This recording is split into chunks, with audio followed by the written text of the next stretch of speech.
girls empowerment and tine social welfare.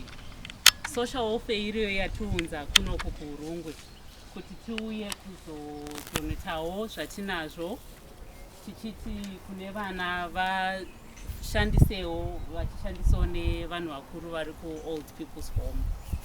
So I think just briefly ndichangotaura zvinhu zvatauya nazvo. Tauya nemablankets. I'll just state the quantities achona tauya nawo. Tauya ne-300 kgs ze-mealie meal. Tikauyawo ne-400 kgs ze-rice, 70 kgs sugar, 200 kgs ze-flour, 78 bars ze-washing soap, 12 kgs ma-tea bags, jade soap 100, ma-soya chunks 25 kgs, petroleum jelly 48 by 300 mils. We also have sanitary wear for our girls. We know that they are sometimes, or most of the times, needy of these sanitary wares. We've got 200 of those. Also, tinema blankets edu ayari apa akanzi Telone in the community. Tauya one 200 exercise books dzevana vechikoro ne 20 kgs dzesalt. So zvatinoita isusu seTelone tinogara pasi toprofiler different needy people in our community, because tinoti tiri vanhu vanoshanda necommunity. We don't operate in a vacuum. We are a responsible corporate citizens, so we want to give back to the community. So taprofiler different homes tochisarudza kuti ndedzipi dziri needy, ndedzipi dziri more vulnerable, which is what then brought us here kuHurungwe Children's Home ne-Old People's Home. So in different regions, that's how we profile. Totarisa kuti ari kunyanya kuda rubatsiro rwedu under our program ye-corporate social investment ndiani, totarisa ipapo and then tobatsira. Saka ndinotiwo Honorable Minister tinofara zvikuru kuti nhasi tauya munzvimbo yenyu tichikutambidzaiwo zvatinazvo kuvana. Thank you very much. Ndotanga nekuti vana vana vana Teacher, teacher, teacher. vana vana vana Teacher, teacher, teacher. makadini vana Teacher. aiwa istiripo zvedu. I am delighted to stand before you accepting this generous donation from Telone for Karoi Children's Home and Old People's Home, as well as our rural clinics in Hurungwe district. We are indeed humbled by this noble gesture that has seen Telone connecting with Hurungwe district. Well done, Telone. You deserve a round of applause. Over the years, and especially in this trying COVID-19 era, Telone has made considerable progress in redefining its business operations to be centered on the people it serves. They have rallied themselves to strive to make a mark in the communities they operate from. This request has since seen Telone adopt a 5-pillar strategy that looks to uplift in the following areas: the environment, health, education, the girl child, and social welfare. Today here in Hurungwe, Telone, through its timely donation, is engaging with us in order to provide solutions to all the 5 pillars mentioned above. Karoi Children's Home and Old People's Home and the clinics receiving the PPE and the food donations. Turukuti tawanirwe nyasha nasi. Telone has put together quite a number of items. Jambotaurwa na Miss Ndebele. We want to applaud you, Telone, for this commitment and dedication towards your corporate social responsibility here in Mashonaland West Province. We appreciate you and we thank you for being exemplary. Indeed, we celebrate you, Telone.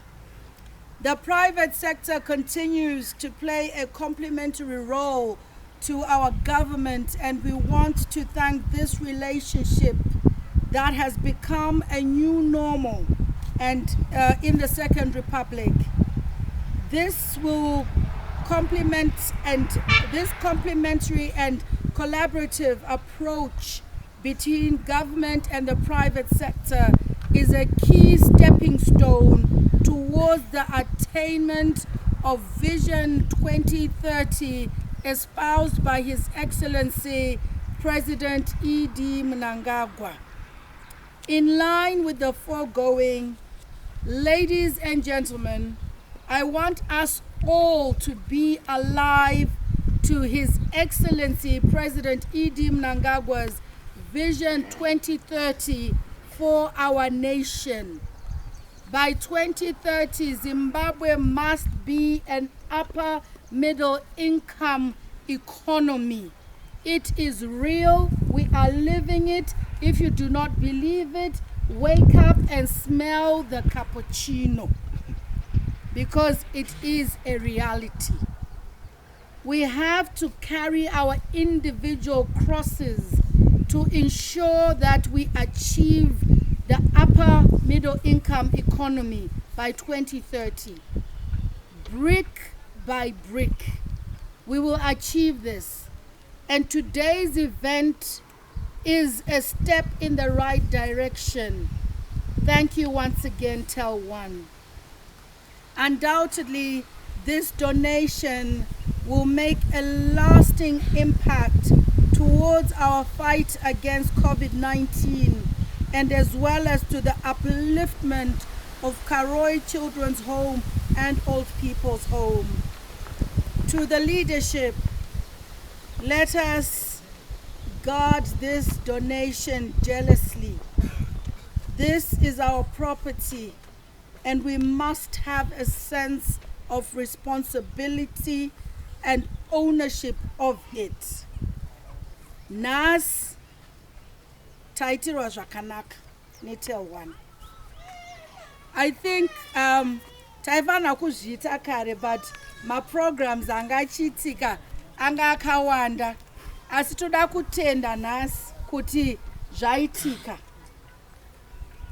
Zvese zviri pano izvi tanzwa kuti ndezve vana vedu neavo vakakwegura vari pa next door pa Old People's Home, uyezve nemaclinics ari muno muHurungwe.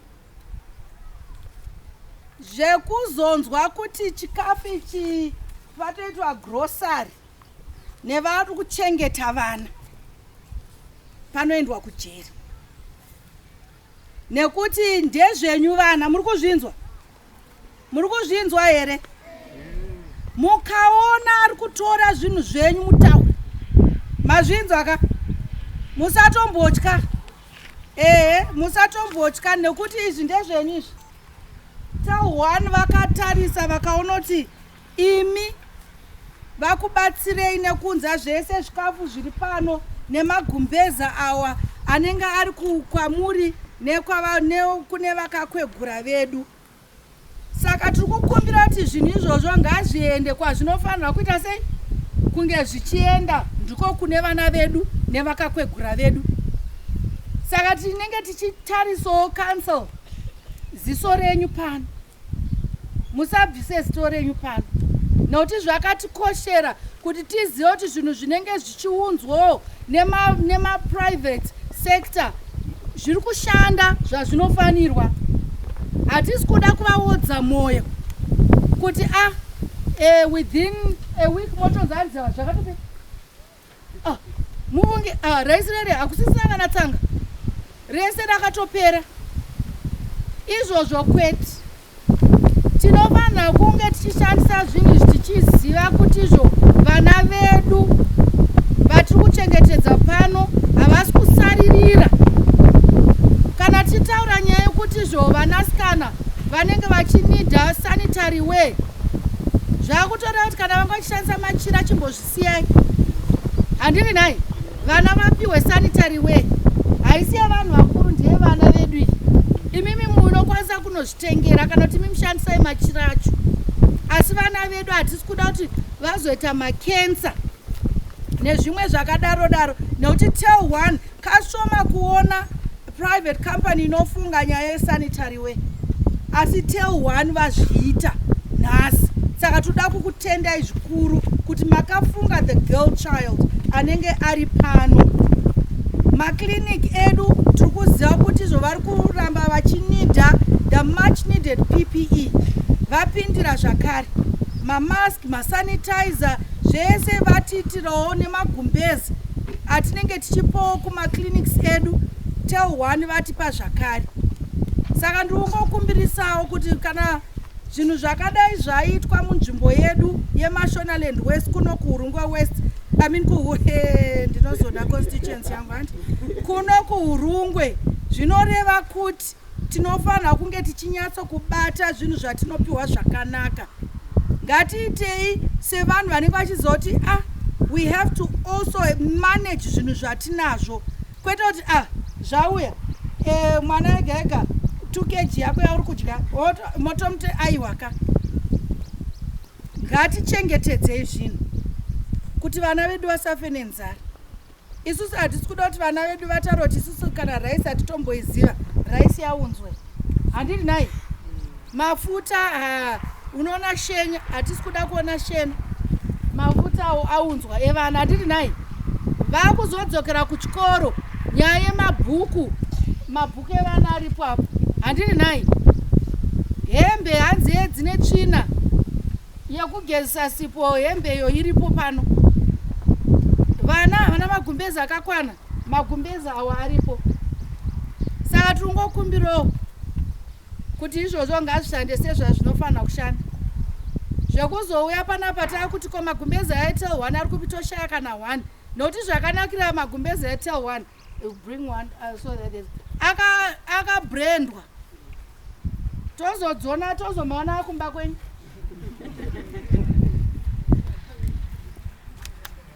Aya akabrandwa kuti chi Telone, handiri nai saka tetakutozoziva kuti izvo tikasvika kumba kwenyu tiri vaenzi tikazofugidzwa magumbeza akanzi Telone in the community, totoziva kuti pakaitika zvimwe zvinhu panzvimbo iyoyo.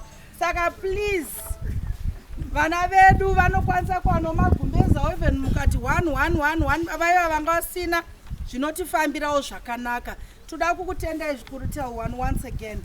Rambai makadaro, musangoitira kuno kuHurungwe chete, Marsh West yakakura, you know. Saka feel free. I know kuti makatombobata kunhingirikini kwatatu kumakuti, you've been everywhere. So we want to just appreciate all the efforts that you're doing and putting into making sure Kutijo you're playing a part and complementing government efforts in everything, especially in this COVID era.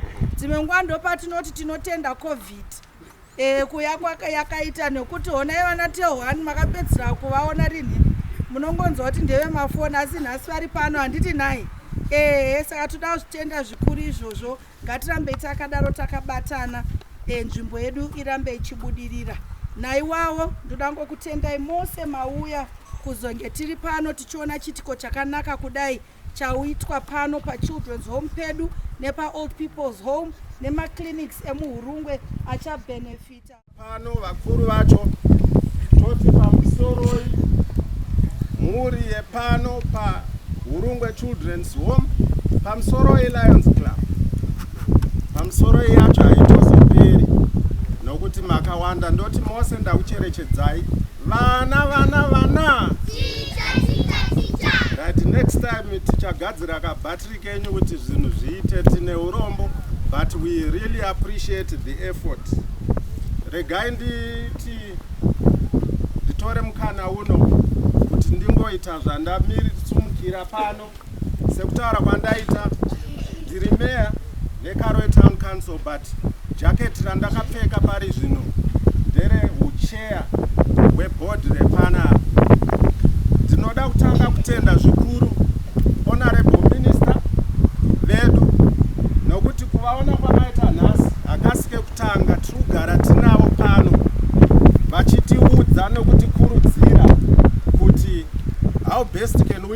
of this home. So we really appreciate ma'am for your coming. Then ndoenderera mberi kutenda that nditore opportunity yanhasi even to thank those individuals, those organizations who have been standing with us kubva kumashure uko tichienda kumberi.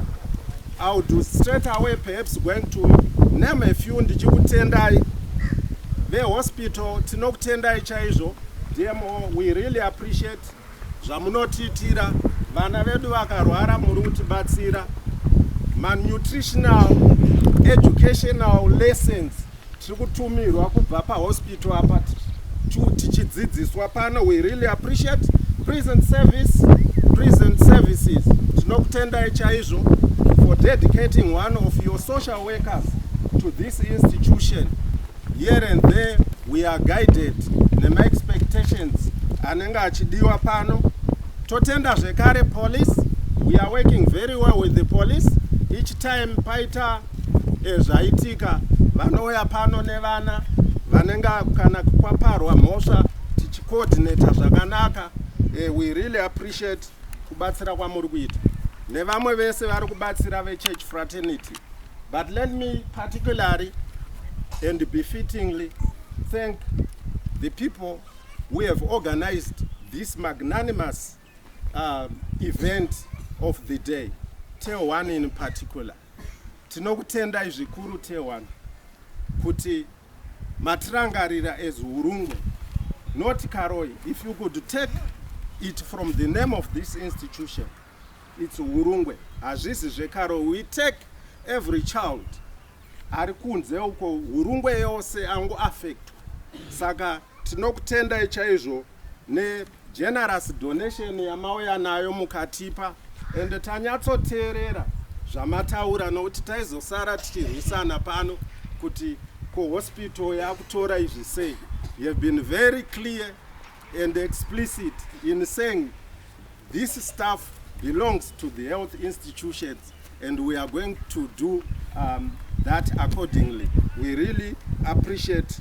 Asi ndandiri kuda kuti ndingokuudzaiwo vanhu vari pano, maybe for your own appreciation, that this institution at the moment has 75 children. 43 of them are girls and the remainder vakomana. Do mamirira takaita. The minimum or the maximum actually carrying capacity of this institution is 46. But we are at 75. We are not complaining. Why are we not complaining? It's because the corporate world is doing everything possible to make sure that the children we have here are well catered for. I was even saying, Kuti, it's actually surprising. Kuti, we have been through a very difficult time, COVID. But in the history of this institution, it's the time we have had several or even more or the most contribution ever coming from the community. We really appreciate. We have a lot in stock. The community is responding to the call and the need of the children who are here. And we appreciate if we could give a round of applause to our community. Dandru kumbirao to the business community that is here, even to tell one government heads of departments who are here, but what happens per institution is when these children reach the age of 18, we need an exit plan. We could have looked for a child from 3 months up to 18 years. But we can't say now the child is 18 years old, he or she has to leave the gate. We need an exit plan. How is society going to assist in looking after the child asvitsa 18? Ananga achunzi pakukurawo kuti arambe achingogara pavana hazvichaiti. So my appeal at this moment in time is for institutions, the business community, kuti please zivaiwo tine vana pano vakatopasa, some of them. We have some vatori kuUniversity of Zimbabwe right now. Wokuti vakabreka, she comes here. We have others who are about to go to training school here, ZPS.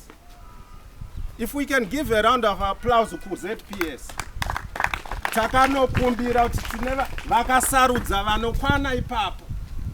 Also Karoi Town Council, Town Secretary is here. Pangonzwo tiri ndobva ndaendesawo 3. We have 3 children who are working. I no more call them children because they are now earning a cool 5,000 RTGS a month. Varu council. Varu kushanda. If we can clap hands for him. So what I am saying is, as a society or as the community, we should have an exit plan for these children, so that when they leave, they continue with their lives. Perhaps yatova improved. And it ndo chikumbiro chandinacho che exit plan. You know, at the end of the day, when you rear a child or when you bring up a child, you need to see a product. A product is measured nekuti mu society akuitei, which is better than what he was doing. So I'm appealing, it's a humble appeal, Honorable Minister, even across the provinces, across the province where you go, we have children who are able to fit into any institution and start working. With those words, let me thank munhu wese auya pano kuti matikuta kuti muone zvinhu zvehurungwe zviri kutambirwa pano. Aiwa, tinotenda ine time yamaspare. Ndopedzera ndichiti Honorable Minister vataura kuti these things should be well looked after and they should be put into good use. They should be put into the intended use. And my assurance, Honorable Minister, through our offices, the social welfare, Varipano, Madam Gundira, we are going to account for everything. We have put in systems and measures to make sure that zvinhu zvedu zviri secure and everything is accounted for. Thank you very much once again.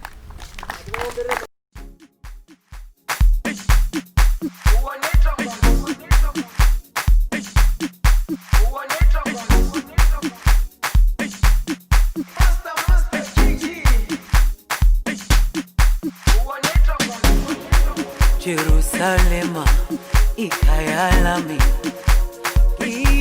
ilondoloze uhambe nami, zungangishilana. Jerusalema ikhaya lami, ilondoloze uhambe nami, zungangishilana. Dawo yami ayikholana, buso wami awukholana. Ilondoloze zuhambe nami. Dawo yami ayikholana, buso wami awukholana. Ilondoloze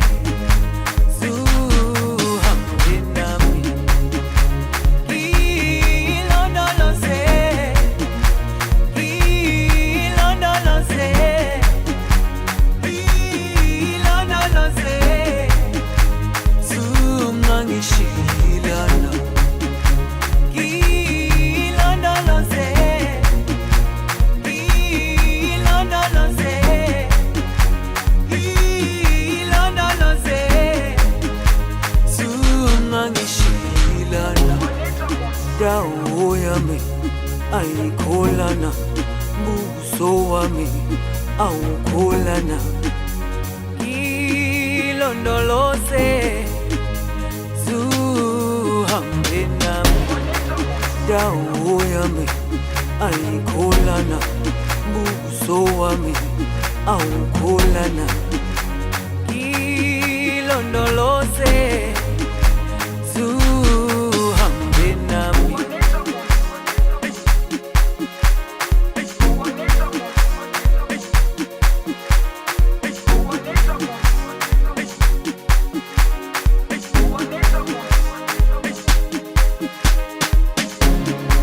Jerusalema ikhaya lami ilondoloze uhambe nami zungangishilana Jerusalema ikhaya lami ilondoloze uhambe nami zungangishilana dawo yami ayikholana buso wami awukholana ilondoloze